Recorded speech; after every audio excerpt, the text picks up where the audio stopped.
What's up, guys? Rick here with your DFS preview for this week's RBC Heritage. This is a fun little event and actually a pretty great field considering it's the week after a major championship, and the Masters was unbelievable. I mean, Hideki Matsuyama played phenomenal golf. We saw Will Zalatoris near the top of the leaderboard. Xander tried to bust through again, and even for me, who had no lineup sweats essentially over the course of the weekend, no bet outright sweats over the weekend, it was still an enjoyable watch. I took the big whiff on Patrick Cantlay. I was very adamant that and bullish on him, as I think I should be. It's one of these situations. There was really nothing for us to imagine that Patrick Cantlay, Daniel Berger, Rory McIlroy, Brooks Koepka, Dustin Johnson are all going to miss the cut, right? I mean, we could say what we want about Brooks and Rory, but some of these other guys are just, they're shockers. And I think it's kind of two things. I actually had somebody that I respect email me and say, when things go wrong, when the model doesn't work, for example, why do you think that is? And I thought it was a pretty insightful question. And for me, at least for the Masters, I think there's two things.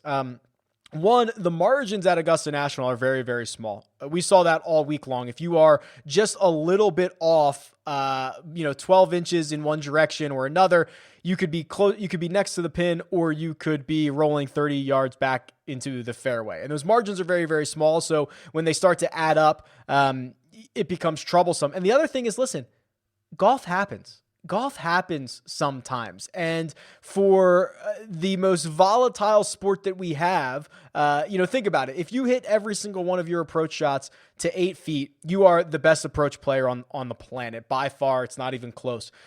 Even from there, you're then only 50% to make that putt. It's just a sport where failure happens all the time. And I think there's lessons to be learned from it. I mean, also the fact that if you don't start well, they don't even let you finish the tournament. That's the other crazy thing about golf compared to other sports. Could you imagine if Steph Curry had a poor shooting first half and they said, Steph, stay in the locker room, you can't come out and play anymore? How many times would he come out and score 25 points and save you and just kind of get your lineups back? How often does Tom Brady have a poor first half, comes out and throws 3 touchdowns in the second half to save you? That doesn't happen in golf. You can never get saved on the weekend from a guy who misses the cut. So all said, not a great week for me, but it actually was a good week for a lot of users and a lot of you out there. And I want to point out a couple of them.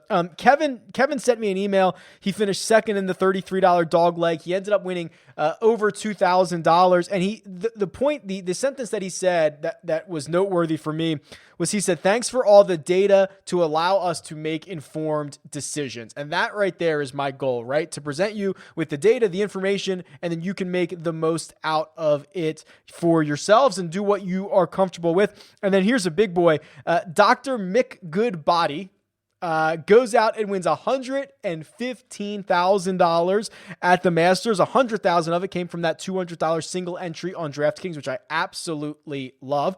So congratulations to them. Those were the two that I just wanted to point out. Also, I have winners for subscriptions to rickrungood.com. Michael Daly, through a YouTube comment, he won. And John DuBois, I believe I'm pronouncing that correctly, also a winner through an iTunes review. So if you want to win a subscription to rickrungood.com, those are the two ways to do it. If you're here on YouTube, like the video, make sure you're subscribed, and leave a comment below with who you think is going to win the RBC Heritage. The other way, leave a 5-star rating and review on the podcast version of this show. It is called 300 Yards to Unknown, and it will be linked in the description. Say something nice about the show. Leave me your Twitter handle so that I can get in touch with you. And then finally, we're going to jump into golf here in just a second. There are 2 live chats this week. There is the regular 3 p.m. live chat on Wednesday, Rick Run Good YouTube channel for all your questions, answers, ownerships, whatever you want to talk about. And then there is a second live chat for stock market DFS for the jock market. That is 8:15 p.m. Eastern time, same place, Rick Run Good YouTube channel. I think that handles all of the housekeeping items. Let's jump into this week's DFS preview. All right, let's talk about Harbortown and RBC Heritage. So Harbortown Golf Links, this is a staple on the PGA Tour. Beautiful course, a tournament that most guys love going to. The fact that it could even pull a field this strong is pretty impressive. Of course, it is a Pete Dye design and one of the most unique courses on the PGA Tour, most notoriously because of the very small greens, 3,700 square feet on average. Only Pebble Beach on average has smaller greens on the PGA Tour. They're about 3,500. So these are very, very small. You also get these tree-lined fairways that really, even if you're in the fairway, if you don't have the correct angle, you could be in trouble just a bit. So you have to be, you get rewarded for accuracy off the tee and then precision with your second shots. And because distance is not necessarily a prerequisite for success, we have seen shorter winners. We have seen more random winners at this event. Webb Simpson certainly falls into the category of a shorter hitter, although he's not all that short, but he's much better after they hit their tee shots than before. So he is your defending champion. We've seen CT Pan win, Satoshi Kodaira, Wesley Bryan. Those all fit the mold of kind of longer shot, shorter but more accurate hitters, guys that are going to play the angles and can get hot for a week. And that's what we've seen here. So we're going to embrace a little bit of that, of course, for this week. And if I scroll down on the course key stats tool, again, all of this is rickrungood.com. Check it out. Have a blast. The key stats for RBC Heritage, they also tend to back up what we see with our eyes, right? So this is my opportunity to take every single PGA Tour stat to run it against the success and failures of the players that we've had at each course and start to build profiles of golfers that are successful here. Well, driving accuracy, the number one most important stat for RBC Heritage. That makes complete sense. If you are not accurate off the tee, if you are missing fairways, you are often going to have a lot of tree trouble at Harbortown. That's what's happening. And then usually guys that are more accurate off the tee tend to be a hair more accurate with their irons, with their wedges. So that's going to come into play here in a second. But this other one here, driving distance, that's the second most important stat. Now, you're probably thinking, well, how can those two things go together, Rick? Well, think about it this way. There are a lot of areas at Harbortown where there are natural landing spots. Everybody's going to play down to the end of the dog leg. Okay. So everybody's going to play to the same spot. Now, if everyone is playing from the same spot on their second shot, guys that hit the ball further are going to have shorter irons in or shorter clubs in to the green. So these two things can indeed go together because driving distance, that means you also have more distance with all your other clubs too. It is not just that you pound driver and you're on the same level as everybody else. So these two things actually, and this is what makes Harbortown so unique, kind of do go together. And then we've seen really good putters play well here in the past, and we have seen guys that make a ton of birdies play well here in the past because this tends to be a hair of a birdie fest. I think when Webb won it last year, it was 23 under, 22, 23 under. I know Hatton, I think, got to 20, and he finished third, so it was probably 21, 22, 23, something in there. So you got to make a lot of birdies, or at least you did last year. Obviously, if the wind starts kicking up off of the water, that can change in a hurry, but in theory, you want guys that can make a bunch of birdies. So who are these guys? Who are these guys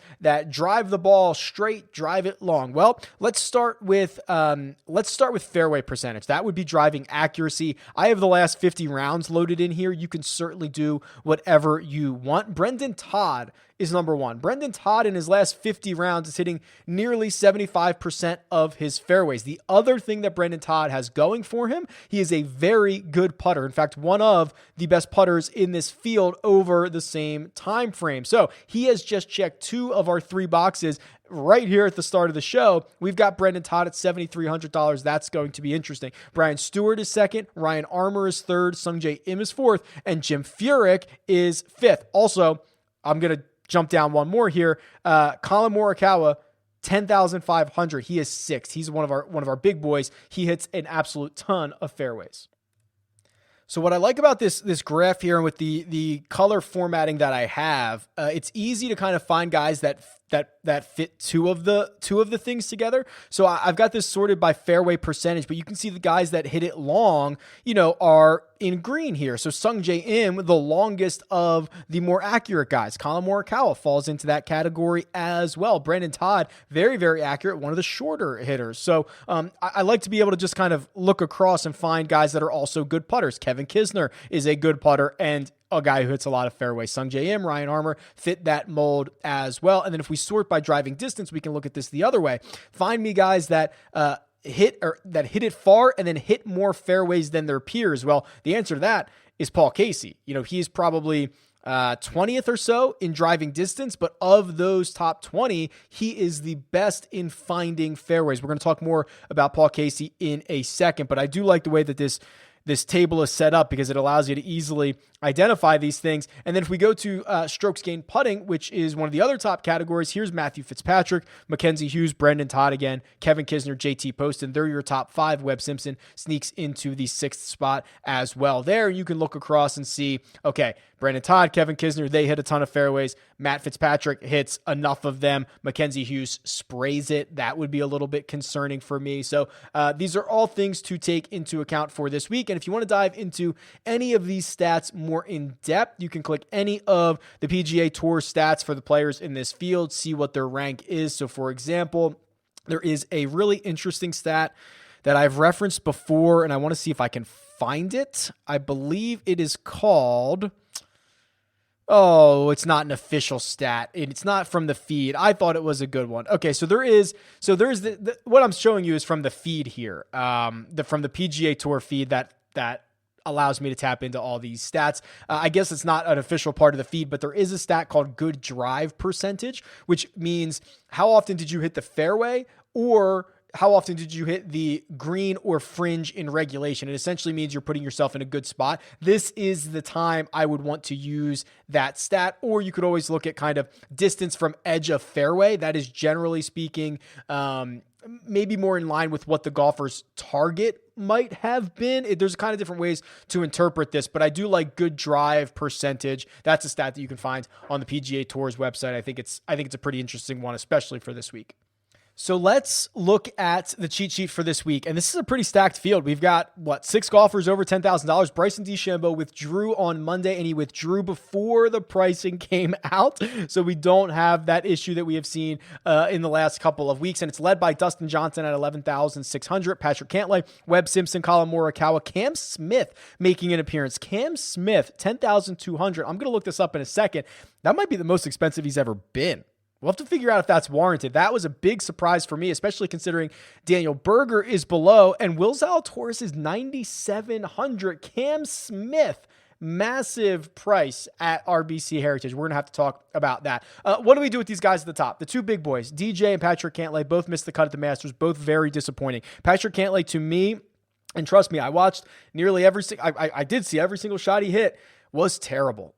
Looked uninterested even when he would eventually then hit good shots. I actually think his Friday round was a lot better. He would hit good shots. He'd leave himself a decent putt, and there was just absolutely no chance he was going to make it. It was horrendous. DJ played a little bit better, made a couple of bogeys on his second 9 on Friday, ends up missing the cut. You guys are going to kill me for this, but if you want to be different this week, are you going to go back to Patrick Cantlay? Listen, I know, is it too soon? People are already writing this guy off for a long time. I get it. It hurts my heart as well. He's never finished worse than 7th in his 3 trips here. He's gone 3rd, 7th, 3rd. That missed cut, can we give him a pass for it? I mean, he's been on a pretty good stretch of golf, with the win back at the Zozo, the fact that he played well, a bunch of times here in 2021. I don't know what I'm going to do about this. I'm going to probably wait and see Wednesday what this ownership number is, because I think it's going to be pretty low. We've got Webb Simpson checking in at $10,700. He's going to be incredibly popular. This is one of those Webb spots. We've got Colin Morikawa here. I think that people are going to write off and be just upset to play Patrick Cantlay, which I understand, but I think that he's going to be a very interesting pivot play in this 10K range. Let's take a look at Morikawa here, and what I've actually done is I did indeed load in the Masters strokes gain numbers. This is, to be clear, these are not official, and I'm going to put a designation in here that they're not official, but they're about as official as they get, right? I mean, listen, it's from shot level data. It's the XYZ coordinates. It is from, these are being calculated by us. Nelson Adcock, big help in being able to do this. I'm very comfortable with these numbers. So I'm putting them on the website. They are not official because the Masters does not share that. They don't share it with the PGA Tour, but they're essentially being calculated in the same way that official strokes gain numbers would be. So I've included them in the database, and in the same way that I included the match play numbers. So I'll find a designation for those to say, hey, just so you're aware, these aren't official, but I think having more information is always better than not. And when I look at Colin Morikawa, what he did at Augusta National, unbelievable off the tee. He actually didn't even have his good stuff with his irons, and he putted to a 0. That is the blueprint, right? Isn't that the Colin Morikawa blueprint? Like, he has essentially one of his worst iron weeks in, I don't know, recent memory. Go back to the Zozo Championship. He's routinely gaining 5, 6, 7, 8, 9 strokes on approach, and he's now both at the Masters and the match play putted to a 0. Now, he is not hovering there enough. It is very streaky with Morikawa with the putter, but if he hovers at a 0 for multiple events, he's going to contend in a lot of them. So really interested about the blueprint that Colin Morikawa is laying right now. I think it's strong, very, very strong. And then the other guy, Webb, who has just, dominated here, and I can show you that in a second. He did not hit the ball well off the tee at Augusta National. That is not that big of a surprise. He gained 3 strokes on approach and he putts well. This is kind of what you would expect to see around Augusta National for Weber. This Cam Smith number, I don't really understand this. Let's try to do a little bit of a deeper dive on Cam Smith here. I know he's been playing well. I like the guy a lot. I was going to be ready to fire him up at $8,800, but my goodness, he's 10,200. Is that right? 10,200. Let's look at it. Okay, well, driving distance, not very good, 101st. Driving accuracy, not very good, 142nd. Strokes gained putting, okay, he's a top 20 player there. I don't know if I get this. I mean, I guess he's got the 10th place finish at the Masters. That's great. Doesn't make it out of his group in match play. Top 20 at the Players. I mean, I guess he's got good results. He really does have good results coming into this. I'm not sure this is necessarily a great fit for him.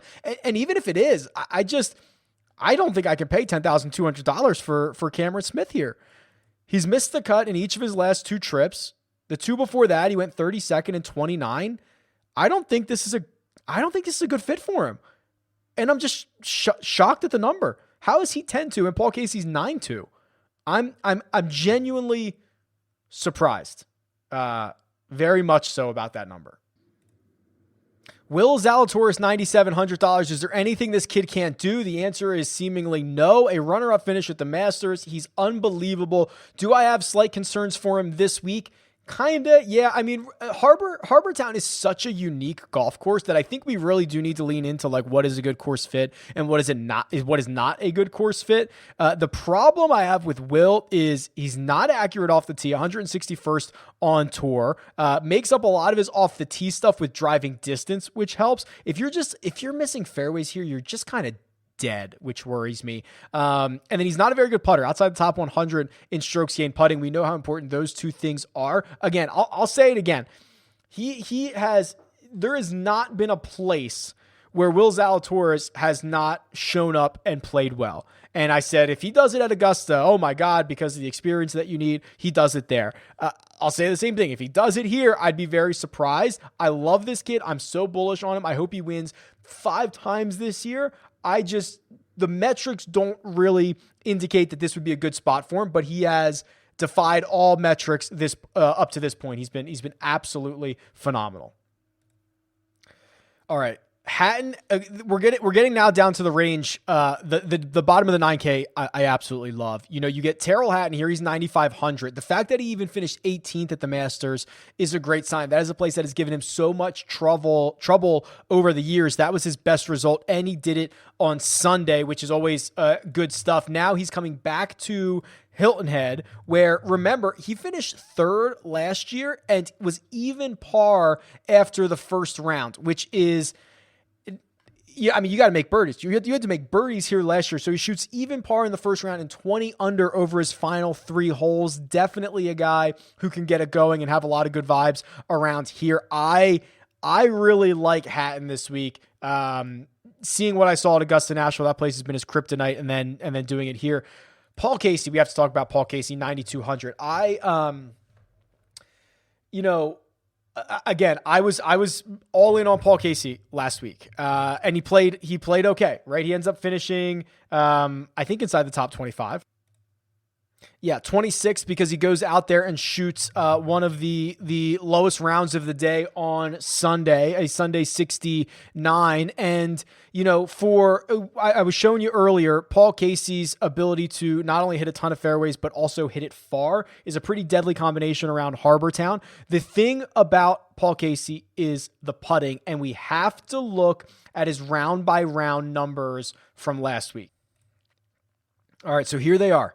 Paul Casey in round 1 at the Masters loses about a stroke on the greens, loses about 2 in round 2, loses another 1 in round 3, and then, oh, by the way, gains 2.5 strokes in the 4th round putting. What happened? Normally the answer would be nothing.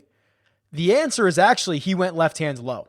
If you notice this, you can check it out. I actually tweeted it out.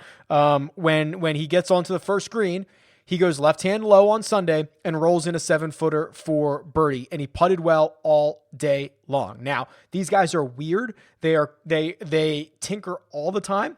But if I was Paul Casey and I went left hand low and I gained 2.5 strokes putting, I would do that again this week. I do not know that. We are going to have to try to get reports from the course, or maybe check it out in the Pro-Am, see if we can find some photos, see if we can find whatever to see if he is putting that into play again this week. Because if that's the one thing that unlocks Paul Casey's putting, I would be very, very excited about it. Paul Casey, $9,200.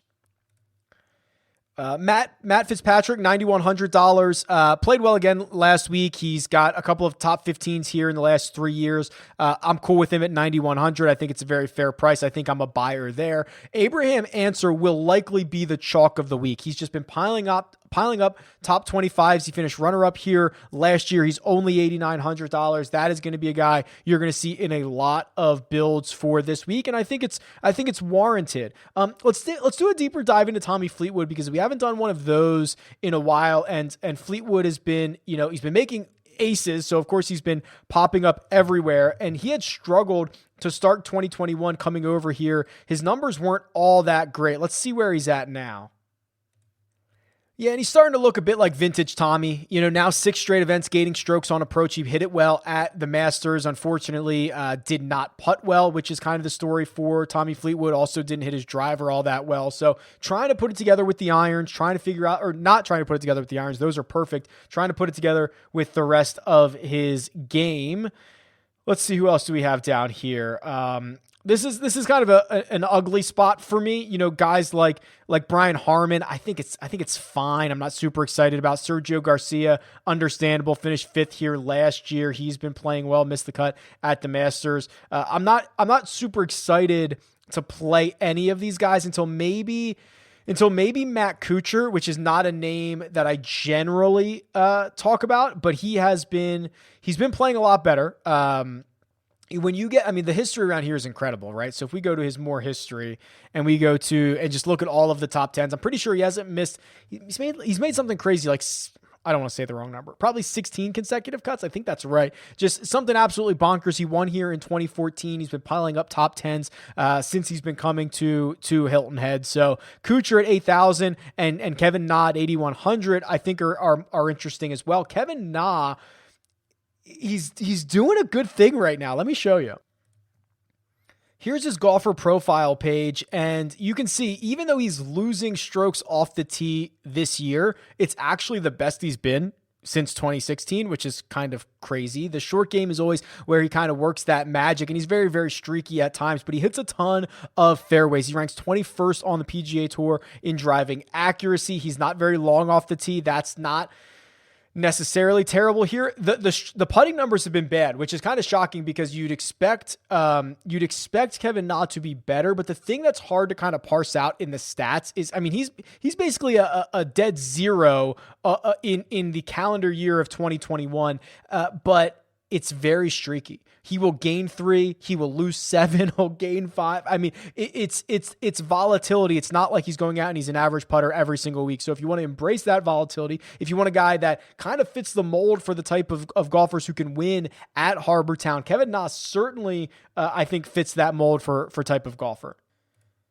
Before we jump down to the real value of the 7K, the 6K, I want to go back to the Holy Grail, and I want to just look at this event for the last 6 years. So RBC Heritage strokes gain numbers for the last 6 years and see the guys that have been gaining the most. So if we just do straight up strokes gain total, it's Sergio Garcia, but he only has 4 rounds here. Next is that man, Patrick Cantlay. Listen, I'm scared too. But the numbers really like him again. I mean, I don't know. You'll have to decide for yourself. JT Poston is third. He has 8 rounds here. He's gaining 2.3 strokes per round. Matt Kuchar, 24 rounds. He has the biggest sample size. He has played well here. And then Dylan Fratelli rounds out the top 5 with Dustin Johnson and Ian Poulter right behind. If you look at kind of some of the other metrics, let's look at strokes gain approach here. Sergio, Matthew Neesmith, Abraham Ancer, Emiliano Grillo, Rafael Campos, and Webb Simpson. Those are the only guys who have gained at least 1 stroke on approach per round. And then if you want to find the good putters here, guys with a sample size, the first one would be Michael Thompson, 16 rounds.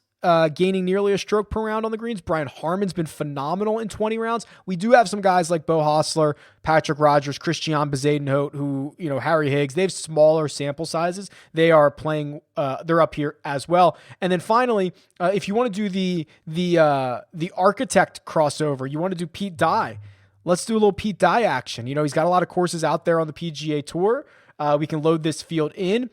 Patrick Cantlay, number 1, 47 rounds. Well ahead of the rest of the field, gaining 1.96 strokes total on Pete Dye courses. I get it, guys. I get it. You're going to have to just click his name and close your eyes, or maybe you're not going to have to. You don't have to. But the numbers, again, all seem to like Patrick Cantlay. Siwoo Kim also in this split. He's at a stroke and a half per round. Chase Seifert, Dustin Johnson, Matt Kuchar, Abraham Ancer, Cam Davis all seem to find success on Pete Dye courses as well. Let's jump down to this 7K range and see what we can find. So Robert McIntyre has been great, right? So he finishes 12th at the Masters. He finishes 9th at the match play. So that's him getting knocked out in the Sweet 16. Lefty. You can see how many DraftKings points he has gained over his peers. It's a huge number. It's 30. So he's interesting at 7,800. We talked about Kisner kind of fitting the mold of the type of player that would have success here. We talked about Ian Poulter putting well on these greens, and he's had a lot of success here. So those are probably the guys that I'm going to kind of live with. Brendan Todd at 7,300. We talked about him as well. So these are the names that we've kind of already talked about. I don't think there's any surprises down here that we're missing out on. Dylan Fratelli, who missed the cut at the Masters, which, you can give him a pass for, whatever. Played well at the match play, has played well here in the past, $7,200. I'd probably like him more than a lot of the other guys in the low $7,000 range. I think he's interesting. I think he has a lot of upside. That's what we have seen from Dylan Fratelli, is that he is not consistent, but he provides plenty of upside. And in the 6K range, this is where it starts to drop off pretty quick here. Matthew Neesmith, we're probably going to hear a lot about. Also, you're probably going to hear the story, I think it's here, proposed to his girlfriend on the 18th green. Every time you hear that this week, take a sip. I'm pretty sure that's the story you're going to hear about 1,000 times. The other Rory Sabatini, 6,800. He's carded 3 straight top 25s at this event. He finished 10th 2 years ago. He is, you get one of those wily veterans at a course that is a staple on the PGA Tour, a unique one for that matter. And watch out. I do not mind Rory Sabatini at 6,800. Trying to see who else we might want to fire up here.